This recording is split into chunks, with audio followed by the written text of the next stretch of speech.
একবার হাঁটুতে ব্যথা পেয়েছিলাম, তারপর হাঁটুতে 4টা সেলাই করা হয়েছিল, যার কারণে ডাক্তার নিষেধ করলো, পানি জাতীয় কোনো জিনিস দেওয়া নিষেধ। এমত অবস্থায় গোসল ফরজ হয়েছিল, এই অবস্থায় কি করা উচিত?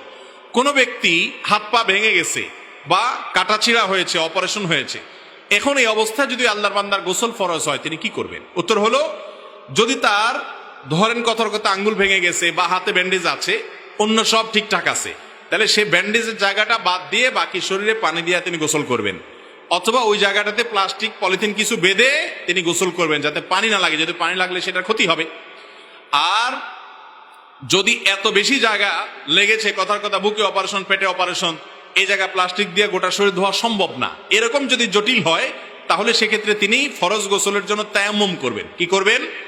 মাটির উপর 2 হাত মেরে মুখ এবং আরবার হাত মেরে হাত মাসে করবেন, তার ফরজ গোসলের কাজ হয়ে যাবে।